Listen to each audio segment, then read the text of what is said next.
우리가 감정을 자각할 수 있게 심장을 활용해서 느낌이란 걸 줬단 말이에요. 근데 이게 단순히 느낌에 지나지 않고 정도가 심해졌을 때는 실제 심장의 물리적 손상, 심장 질환까지 유발할 수 있습니다. 이 좌심실이 이렇게 부어버리는 현상을 보이는 경우가 있어요. 실제 충격을 받았는데 심장에 변형이 오는 거죠. 이 심장을 강화하는 게 멘탈 강화랑 똑같습니다. 충분히 누구나 강화할 수 있는 게 멘탈입니다. 내가 멘탈이 타고나지를 않았어. 그러면 강화하기 위해서 가장 중심에 둬야 될 게, 안녕하십니까 구독자 여러분, 이승훈 원장입니다.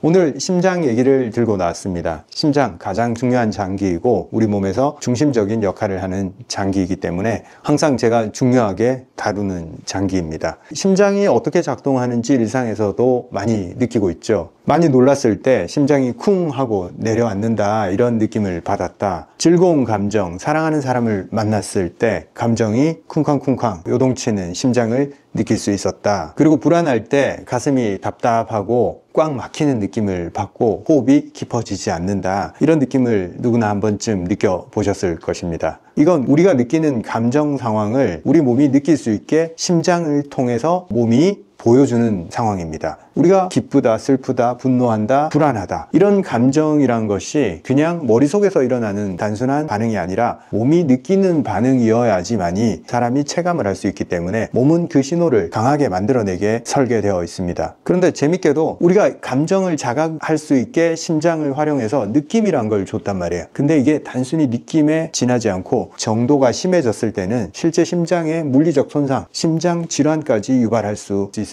심장이 이렇게 있었을 때 좌심방, 좌심실, 좌심방에서 혈액이 들어와서 좌심실에서 전신으로 동맥을 통해서 혈액을 뿜어내는 그런 역할을 하는 게 좌심실인데, 강한 충격, 이별이라는 강한 사건 혹은 배우자의 죽음, 이런 강한 충격을 받았을 때 이 좌심실이 이렇게 부어버리는 현상을 보이는 경우가 있어요. 실제 충격을 받았는데 심장에 변형이 오는 거죠. 이게 일본에서 처음 발견돼서 이름을 타코츠보 심근병증이라고 이름을 붙이고 있어요. 심장의 좌심실이 문어단지처럼 볼록하게 부풀어 있다. 타코, 문어잖아요. 문어단지처럼 심장이 변했다. 이렇게 해서 타코츠보 심근병증이라고 하는데, 이게 어떤 사람들한테 생기냐? 아까도 말씀드렸듯이 배우자의 죽음, 심한 공포, 분노, 수치심, 그리고 화재 같은 큰 일을 당했을 때, 엄청 놀랐을 때, 재난 상황에서 이런 현상이 발생할 수 있습니다. 가슴 통증이 심하게 나타나고 호흡이 잘 안 되고 실신까지 해요. 이게 나타났을 때. 근데 증상은 심근경색이랑 굉장히 유사하지만 거기까지는 가지 않고 시간이 지나면 점차 회복되기는 해요. 그런데 또 재발되기도 하고, 그 과정에서 한번 약해진 심장으로 인해서 자꾸 몸의 기능이 떨어지는 그런 상황에 잘 들어갑니다. 이게 누가 잘 걸리냐면 50대 이상 여성, 그리고 우울, 불안 경향이 있는 사람들,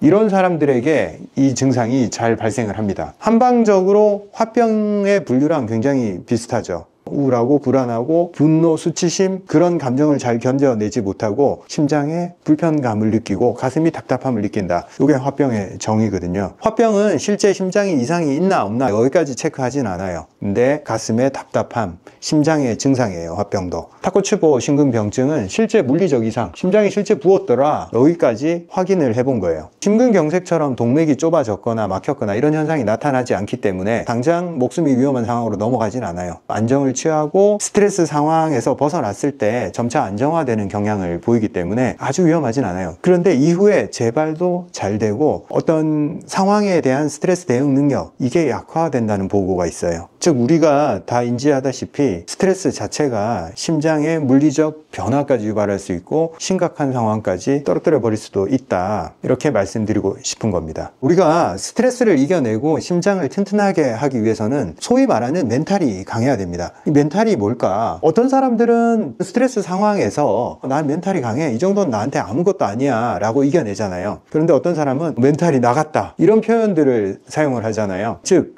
어떤 상황에 대해서 그걸 견뎌낼 수 있냐, 못 견뎌내냐, 이게 멘탈입니다. 멘탈이 사전적 의미로 두 가지를 포함을 하고 있어요. 인지기능, 집중력, 판단력, 논리적 사고, 어떤 문제를 해결해낼 수 있는 능력인 거죠. 그리고 정서 기능, 감정에 대한 조절 능력, 불안을 어떻게 처리하느냐, 그 다음에 문제가 생겼을 때 다시 회복해낼 수 있느냐, 이런 능력에 조금 더 초점이 맞춰져 있는데 실제로 더 중요한 것은 이 정서를 다루는 능력입니다. 보통 우리가 좋은 일들만 일어나지 않아요. 좋은 일들이 일어날 때는 누구나 문제를 쉽게 해결할 수 있습니다. 그런데 우리가 살다 보면 발생하는 그 실패와 좌절들, 그때 멘탈이 강하냐 약하냐가 딱 드러나잖아요. 멘탈이 강한 사람들은 어떻게 해요? 그래, 이럴 수 있어. 내가 이 정도에 흔들리는 사람이 아니야. 그리고 불안하지만 난 견뎌내고 앞으로 나아갈 수 있어. 힘들었지만 다시 일어설래. 요게 강해요. 멘탈이 강하다 라고 표현되는 그런 사람들은 이게 아니고 이게 더 중요하다는 거예요. 여기서 강하다는 표현을 쓰다 보니까 이렇게 상상이 돼요. 사람들 머릿속에는 철벽같이, 콘크리트같이 어떤 위협이 닥쳐도 나는 이걸 막아낼 거야. 나를 침범하지 못하게 막아낼 거야. 그런 식으로 생각을 하는데 실제로 그렇게 작동하는 게 아니고, 표현하자면 유연성입니다. 누구든 어떤 상황에 노출이 될 수가 있어요. 그 상황에 대응하는 능력, 유연성, 그리고 휘청했다가 다시 돌아오는 능력, 단단하게 막아서는 문제 해결을 할 수가 없어요. 왜냐하면 대처 능력이 떨어지고 한 가지에 딱 집착을 하고 있기 때문에 강함으로 그걸 이겨낼 수 없습니다. 유연성, 문제에 대해서 슬퍼지지 않는 사람이 아니라 슬픔이 와도 휘청일 수 있어도 다시 일어설 수 있는 사람, 이게 핵심입니다. 그러면 이 멘탈이라는 것은 타고나서 강화할 수 없는 거냐? 우리가 주위에서 흔히 저 친구는 타고나기를 멘탈이 좀 강한 것 같다. 근데 나는 타고나기를 자꾸 휘청휘청을 너무 자주 하고 너무 좌절을 자주 하고 잘 일어서지를 못해. 무기력에 쉽게 빠지고. 타고난 것 같은 저 멘탈을 나도 확보할 수 있을까? 이렇게 생각하잖아요. 어느 정도는 멘탈을 타고나지만 충분히 누구나 강화할 수 있는 게 멘탈입니다.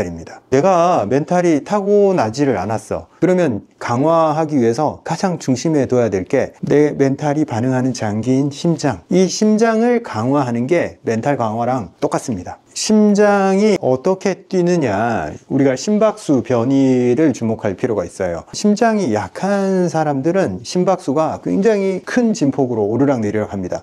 급격하게 빠르게 치솟아서 이렇게 치솟은 상태가 쉽게 유지가 되고 오래가고 이런 상황을 보이는데, 기준점이 분당 한 60번 뛰는 게 정상적인 리듬이라 했을 때 심장 변이도 안정적인 사람들은 올라갔다가도 이 기준점으로 쉽게 내려와요. 그런데 한번 올랐다가 이게 오래 머물렀다가 이렇게 내려온 사람들이 있어요. 더 급격하게 치솟고 더 불안정한 상태에 오래 머물러 있는 경우가 심장이 약한 사람들, 즉 멘탈이 약한 사람들의 특징입니다. 이 심장의 리듬이 잘 조율되기 위해서는 일관된 느낌을 줘야 됩니다. 매일 규칙적인 반복 행동, 그리고 매일 규칙적인 운동, 그리고 심장을 한 번씩 높이 뛰게 만들어서 이 상황을 경험하게 만들고 다시 돌아오는 그 패턴을 되찾게, 오르고 내림에 대해서 익숙해지게, 그래서 빨리 올랐더라도 리듬을 찾아오게, 이걸 연습을 시켜야 돼요. 감정적인 연습도 여기에 속합니다. 내가 흥분을 했어. 왜 또 흥분을 했지? 내가 왜 또 화가 났지? 그리고 화가 난 나 자신에 대해서 또 화가 나. 이렇게 흥분된 상태에 오래 머물러 있으면 심박이 안정이 잘 안 됩니다. 흥분을 했을 때, 분노가 생겼을 때, 혹은 어떤 종류의 감정이 생겼을 때, 아, 심장이 흥분을 했구나. 가만 내버려두면 다시 안정을 되찾을 거야. 그 정도로 긍정적 피드백을 줘야 됩니다. 부정적 피드백들, 왜 이렇게 불안하지? 왜 이렇게 심장이 뛰지? 문제가 생겼을까? 불안에 불안을 만들면 안 됩니다. 불안에 불안을 만들면 애가 안정될 줄 모르고 계속 가요. 흥분된 상태로. 빨리 원래 상태로 돌려주는 습관을 가져야 됩니다. 좋은 일이 생겼을 때도 마찬가지예요. 이 기분, 이거 너무 좋아. 나 여기 오래 머물고 싶어. 물론 우리가 운동을 통해서 심박수를 높이 유지할 때는 그걸 계속 유지해도 괜찮습니다. 그런데 운동 능력 없이 그냥 너무 기분이 좋아서 이렇게 업돼 있는 상황 있죠. 그걸 자꾸 유도하면 안 됩니다. 그렇게 운동 없이 치솟았던 거는 빨리 제자리를 찾아가야 돼요. 이걸 좋은 거라고 계속 이렇게 높이 유지하면 나중에 다운이 돼버립니다. 즉 조울증이 생겨요. 좋을 때 너무 좋고 다운될 때 확 다운돼서 무기력증까지 빠져버립니다. 그래서 심장의 변이를 최대한 안정적으로 유지하자. 운동을 통해서,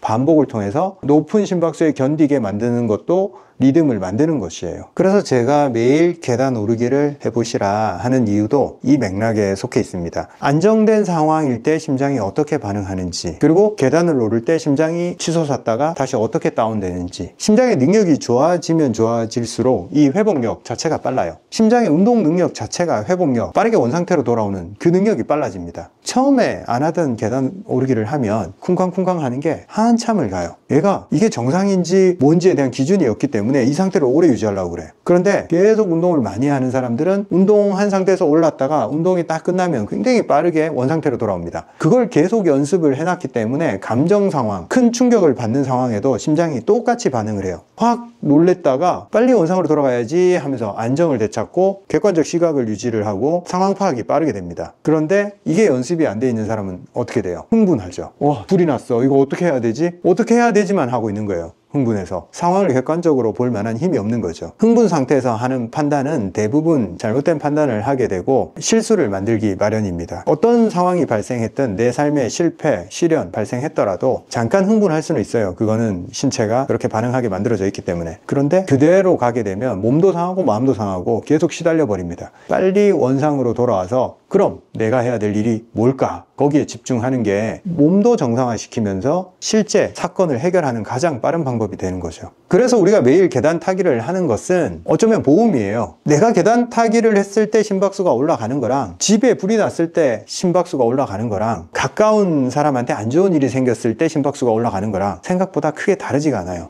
그래서 내가 매일 심장을 강화하는 훈련, 그리고 심박수가 올라갔을 때 그 다음 일어나는 리듬, 요걸 계속 연습을 하다 보면 신기하게도 똑같은 일이 발생을 합니다. 스트레스 상황에서 그 스트레스 사건이 계속 가지에 가지를 물고 나를 괴롭히는 게 아니라 그렇구나, 이런 일이 일어났구나 하고 시간이 지나면 자동으로 흥분 상태에서 가라앉게 되고, 그럼 난 뭘 할 수 있지에 집중할 수 있게 됩니다. 조금 더 나아가서 심장을 단련하는 운동 훈련, 계속 매일 반복되게 하는 심장 강화 훈련 하게 되면 자연스럽게 감정에 대한 훈련도 이어집니다. 그렇지만 조금 더 쪼개서 우리가 감정이 일어났을 때 늘 해왔던 방식으로 또 쉽게 그 상황에 빠져들어가 버립니다. 이것도 역시 훈련을 해야 됩니다. 감정이 올라왔을 때 이게 진짜 감정이냐, 아니면 이 상황이 만든 나의 반응이냐, 이걸 생각을 해야 돼요. 예를 들면 우리가 감정이란 게 똑같은 상황에서 똑같은 감정이 올라온다면 모든 사람이 그렇게 똑같이 해야 되는 거잖아요. 예를 들면 우리가 줄을 서 있어. 앞에 사람이 이렇게 끼어들었어. 줄서기를 하는데 굉장히 불쾌하고 화가 나죠. 여기서 제가 하고 싶은 말이 그런 불합리한 상황에서 화를 내라 마라 이런 얘기를 하는 게 아니에요. 일단 상황이 옳고 그름은 떠나서 한번 생각해 봅시다. 모든 사람이 그 상황에서 감정 동요가 일어날까? 사고 실험을 한번 해봅시다. 모든 사람이 그렇진 않을 거야 라는 결론에 도달할 겁니다. 우리가 사회적으로는 야, 그런 상황에서 화를 내지 않으면 그건 바보지, 그런 상황에서는 화를 내는 게 적절해 라고 얘기를 하잖아요. 근데 어떻게 대응해야 된다라는 것도 사실 우리가 교육받은 거예요. 그런 상황에서 화를 내야 된다라는 것은 정해져 있지 않아요. 화를 내지 않을 수도 있어요. 분명히 다른 사람은 화를 내지 않을 수 있다라는 사고 실험을 했잖아요. 그러면 또 한 가지 사고 실험, 똑같은 사건이 일어났을 때 나의 기분 상태, 나의 컨디션에 따라서 내가 하는 행동이 달라질 수 있다라는 것도 한번 생각해 봅시다. 예를 들면 내가 아침에 집에서 와이프랑 싸우고 나왔어. 그러면 끼어드는 사람한테 화풀이를 할 확률이 이미 높은 상황이에요.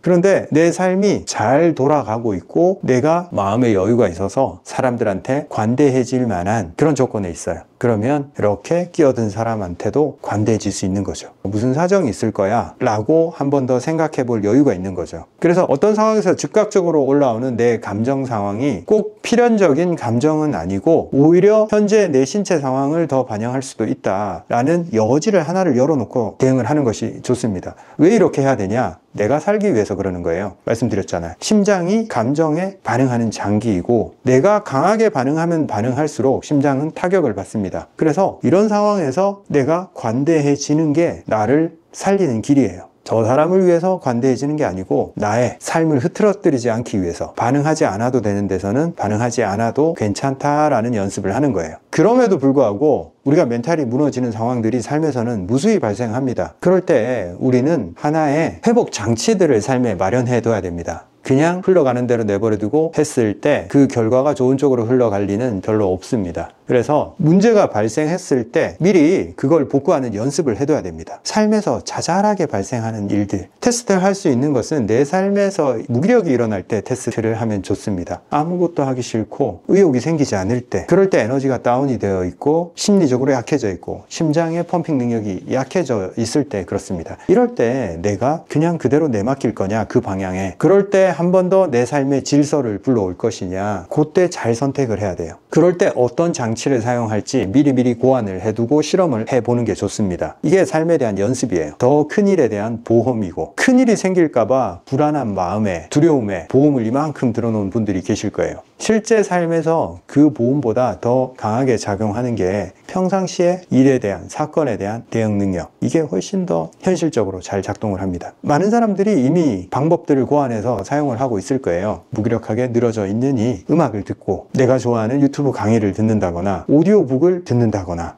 왜 이렇게 듣는데 좀 집중을 해야 되냐면, 많이 힘들 때 실제로 활자책을 집중하기가 힘들어요. 집중력이 많이 다운이 되어 있어서 이런 상황에서 책을 읽는 게 연습이 안 돼 있는 사람들은 책까지 도달을 잘 못합니다. 그런데 청각을 이용해서 기분 전환을 하는 것은 상당히 편리해요. 큰 에너지를 쓰지 않고 그 음악이 주는 리듬에 나를 맡길 수가 있고, 그리고 듣다 보면 생각이 자꾸 바뀌고, 큰 에너지를 쓰지 않고 사고의 전환이 일어날 수 있기 때문에 저 같은 경우에는 오디오북을 잘 활용을 합니다. 안 그래도 책 읽을 시간이 좀 부족하다 보니까 출퇴근 차로 왔다 갔다 할 때, 장거리 어디 갈 때 음악을 들을 때도 있지만 저 혼자 운전할 때는 대체적으로 오디오북을 틀어놓고 들으면서 생각을 하면서 운전을 합니다. 그렇게 했을 때 굉장히 큰 장점이 있어요. 내 사고가 긍정적인 패턴으로 돌아가고 있고 마음의 여유가 생기고 관대해지기 때문에 도로에서 짜증나는 상황이 발생했을 때 굉장히 관대해질 수 있어요. 나는 저런 일에 신경을 안 써도 돼요. 왜? 나는 굉장히 중요한 일을 하고 있어. 중요한 내용들을 집중해서 듣고 있기 때문에 이런 사소한 일들은 스쳐 지나가 버려요. 그리고 또 어떤 사람들은 그런 상황에서 산책을 하거나, 또 어떤 사람들은 글쓰기를 하거나, 이렇게 삶에 하나의 루틴을 만들어서 반복적으로 그걸 행하게 되면 틀어졌던 삶의 질서가 다시 정렬이 됩니다. 마음이 길 위로 다시 올라옵니다. 어디로 갈지 방향을 잡지 못하고 헤매던 그 마음이 다시 길 위에서 걸어가는 그런 상태로 다시 정렬이 됩니다. 그게 글쓰기가 될 수도 있고, 음악 듣기가 될 수도 있고, 책을 읽는 게 될 수도 있고, 운동이 될 수도 있고, 그런 과정들, 지금 제가 언급하는 것들은 삶에서 아무리 행해도 내 삶에 독이 되지 않는 행동들이에요. 긍정적 행동들인 거죠. 내 삶을 정렬해 나갈 수 있는, 내 삶의 무질서를 밀어낼 수 있는 정렬의 행동들입니다. 반대로 이런 상황에서 좀 부정적 요소를 사용하는 사람들도 많죠. 게임을 한다거나 도박을 한다거나, 삶이 힘들고 불안하고 무너졌을 때, 멘탈이 약해졌을 때 그 불안을 해소하기 위해서 중독적인 것들, 단 걸 먹는다거나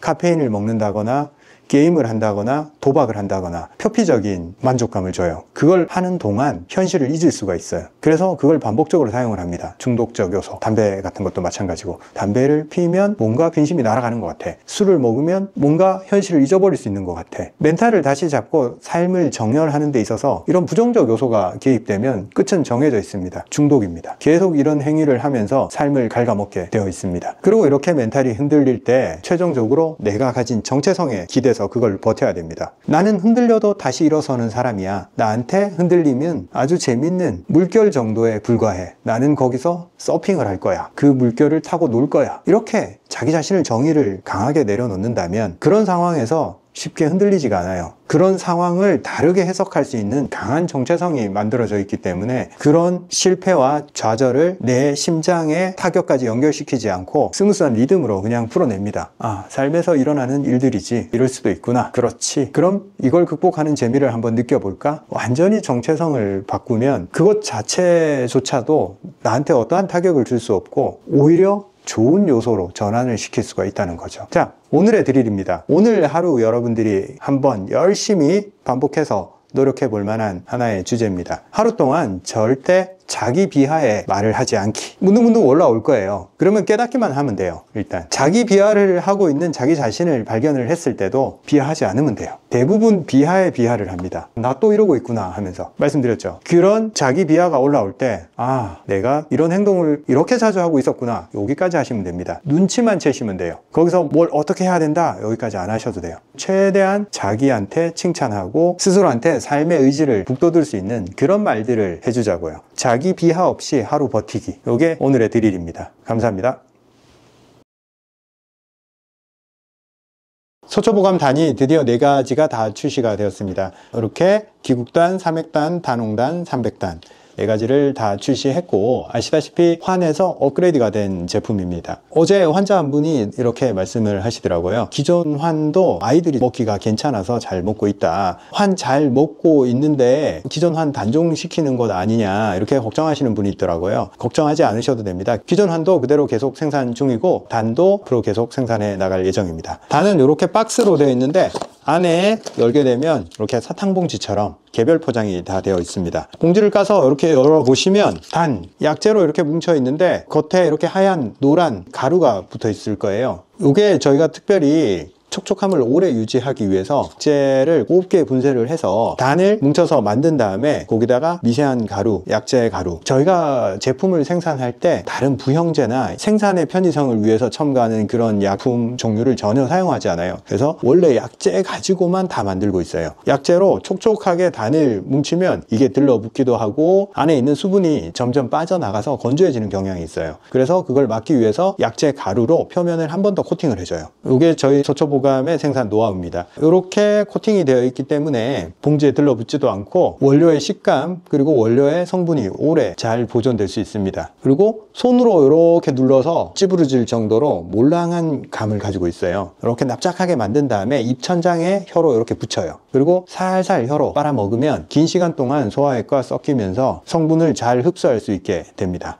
이에 낀다라고 말씀들을 많이 하시는데 이게 점성이 있는 원료여서 들러붙어요. 그러니까 씹지 말고 가급적 빨아먹는다, 이 개념으로 드시는 게 좋습니다. 그리고 기존 환은 3g으로 제작을 했는데 단은 4.5g으로 용량도 늘렸고 어디 가져다니거나 1회 용량을 계량하지 않아도 되는 장점이 있어서 소비자분들이 참 좋아하시더라고요. 기존 환의 불편한 부분들을 개선해서 이렇게 단으로 출시하게 됐고, 기존 환도 계속 생산 중이니까 기존 환이 나한테 더 잘 맞다 하시는 분들은 계속 환으로 애용해 주셔도 괜찮겠습니다. 그리고 단은 출시 기념으로 한정된 수량만 지금 할인된 가격으로 판매하고 있으니까 나중에 가격이 오르는 부분은 좀 양해 부탁드리겠습니다.